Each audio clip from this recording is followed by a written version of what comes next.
à la chaîne de Mathématiques Sciences. Aujourd'hui, je vais prendre et expliquer une nouvelle vidéo, qui est une vidéo donc tout simplement en mathématiques pour les premières spé maths. Ici donc on va tout simplement acheminer donc l'avant-dernière vidéo sur le travail au niveau de la tangente. Ok. Donc là on va apprendre à construire une tangente à une courbe représentative de fonction en un point. Ok. Bravo. Ok.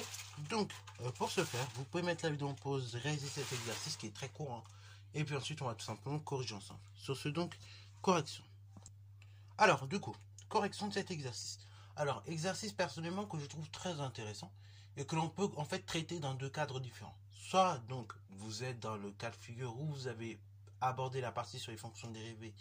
Et donc, à un moment donné, pour la question numéro 1 notamment, vous allez être amené à dériver la fonction.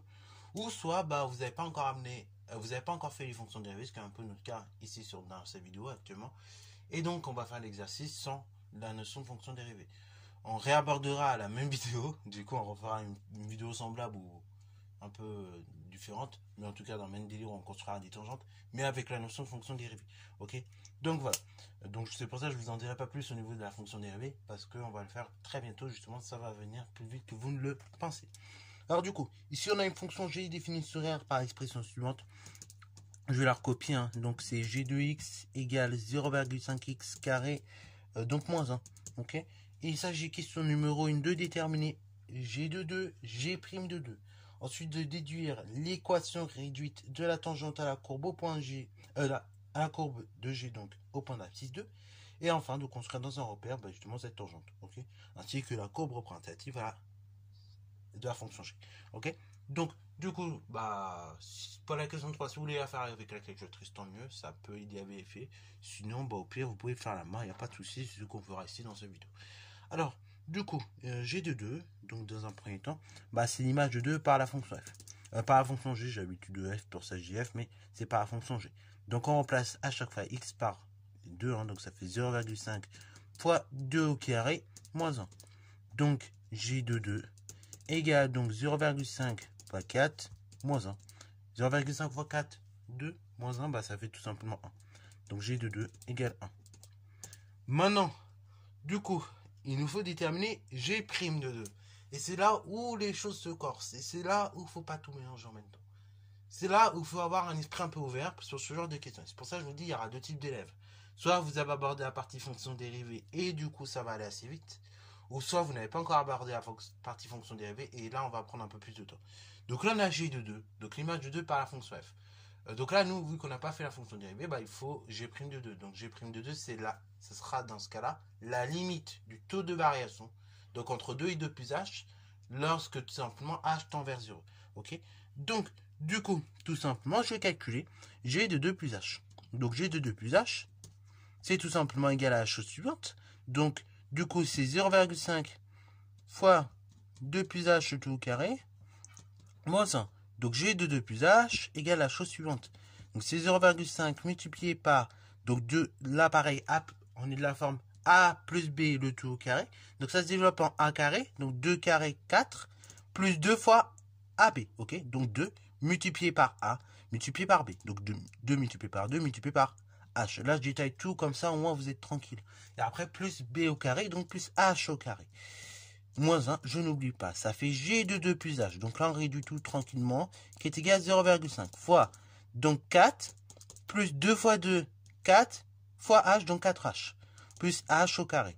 Moins 1, tout simplement. Ça fait g de 2 plus h, égale à la chose suivante. Donc là, le 0,5, je vais distribuer à toute ma parenthèse. 0,5, c'est la même chose que 1,5, donc en fait, on va tout simplement tout diviser. Le contenu de la parenthèse, en distribuant par 0,5.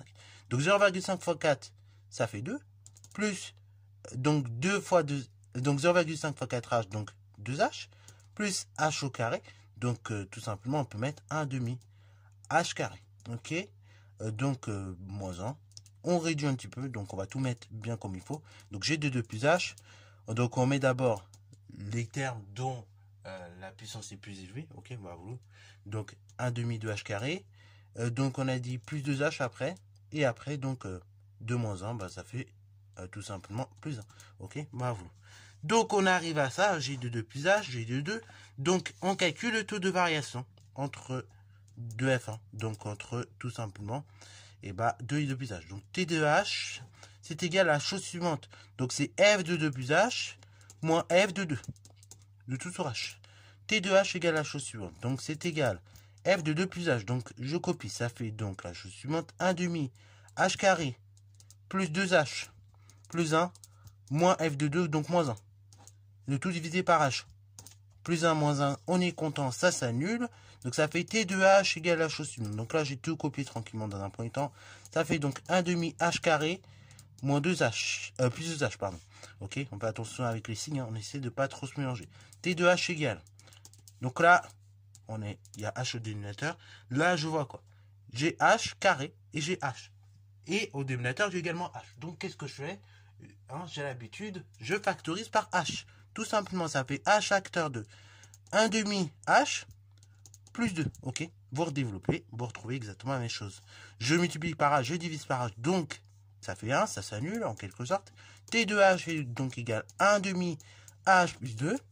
Et donc je vais calculer la limite donc de ce taux de variation, donc de 1 demi h plus 2, lorsque h tend vers 0.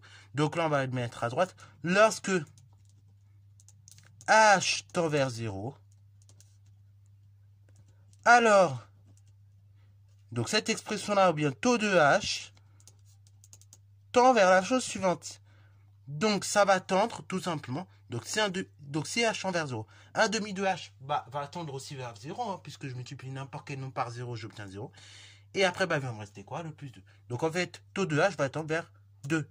Donc, conclusion, deux choses.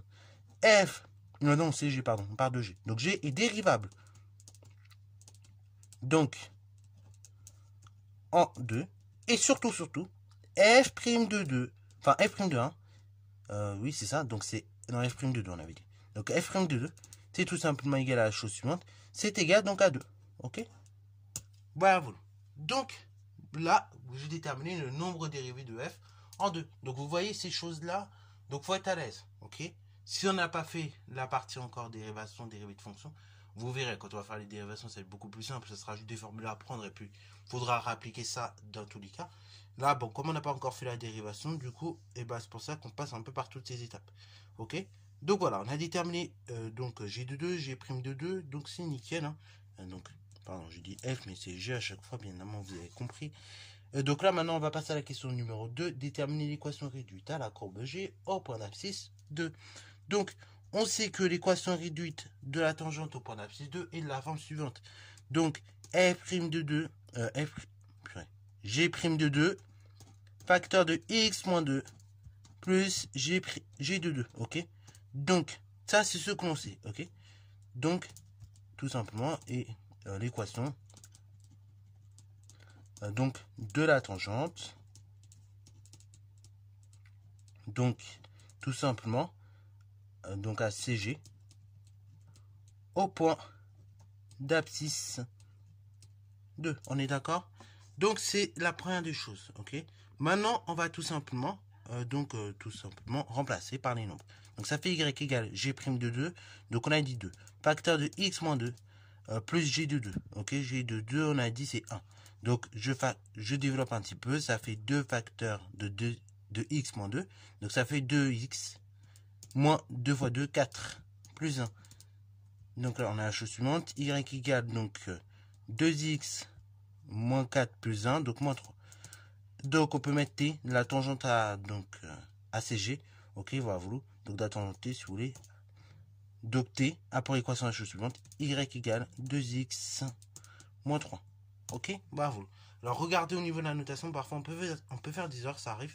Mais regardez bien, je mets t, entre parenthèses, hein, le nom de la droite, 2 petits points. L'équation réduite, comme si j'écrivais une équation réduite dans une phrase. Ok. Alors maintenant on passe à la question 3. Et avant de passer à cette fameuse question 3, juste, certains pourraient me poser la question, oui, mais pourquoi ici tu n'as pas fait y égale mx plus p? Donc là on aurait pu faire, enfin, certains se seraient dit, bon, on aurait pu faire. Sauf que là, il y aurait un petit problème. Ok, bravo. C'est-à-dire que là, ça aurait été beaucoup plus compliqué en fait. C'est-à-dire qu'il aurait fallu déterminer la valeur de P algébriquement, par calcul, comme en seconde. Donc ça aurait été un peu plus long que là, avec la formule de façon un peu plus directe. Donc là, ici, dans ce genre de cas, on va préférer plutôt la formule quand on connaît de façon directe F de 1, G de 1. Enfin, si je connais par exemple G de 2 et G' de 2, là, directement, je me casse pas la tête, je prends la formule.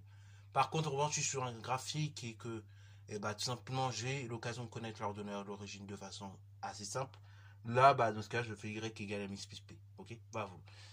On verra ça donc on verra ça encore dans un autre cas, bah, dans un exercice type interro que je vous prépare. Donc, test 3, tout simplement, représenter donc la fonction G et la tangente. Donc là, c'est pas nécessairement compliqué.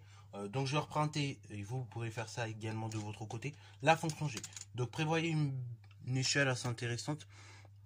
Donc, on va surtout s'intéresser au réel X déjà allant de 0 à 4. Enfin, allant de moins 4 à 4 plutôt, je pense que ça va être pas mal. Ça va nous donner quelque chose d'assez intéressant. Ok.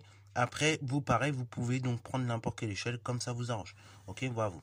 Donc, du coup, c'est parti mon kiki. Je vais déjà tracer la courbe représentative de la fonction G. Donc voilà, là c'est la courbe représentative de la fonction. Alors c'est pas la fonction f, puis j'ai vraiment l'habitude avec f. Un courbe représentative de la fonction g. Donc je note CG. Voilà. Alors du coup maintenant on va tracer la tangente. Donc là pour le coup pour tracer de la tangente, on va quand même expliquer dans le détail. Voilà. Enfin on va pas trop aller dans le détail non plus, puisque c'est quand même en fait c'est comme si vous tracez une droite. Mais je vais quand même expliquer rapidement parce que c'est quand même intéressant de savoir bien le faire. Ok. Alors d'ailleurs petite remarque, ici on est sur une fonction polynôme du second degré. Dont tout simplement le coefficient b, donc le nombre juste à côté de x, est donc tout simplement égal à 0. Donc en fait, si vous regardez ça de façon graphique, on est sur une fonction dite paire. C'est-à-dire quoi? C'est-à-dire que pour tout réel x que vous voyez là, de l'ensemble de définitions, donc qui ensemble des réels, et bah tout simplement, f de x égale f de moins x. L'image, tout simplement, en fait, l'image du nombre x, c'est égal l'image de son opposé. Ok. Voilà. Donc si ça peut vous aider, voilà. C'est pour ça que c'est pour ça qu'on observe ce genre de courbe en fait, ok, qui sont tout simplement symétriques par rapport à l'axe tout simplement désordonné. Et d'ailleurs cela on pourra démontrer que la fonction est bien tout simplement paire. Vous verrez, on arriverait à le démontrer de façon très simple. Ok, bravo. Alors du coup on trace la tangente. Donc ici il s'agit de la tangente au point d'abscisse 2, hein. Voilà, voilà. Donc du coup au point d'abscisse 2 on est là. Et donc après, bah, tout simplement, je vais regarder quel est f' de 2. Donc f' de 2, on l'a déterminé tout à l'heure, c'est 2. Ok, donc regardez, je me déplace de 1 carreau vers la droite, comme ceci. Donc là, c'est delta x.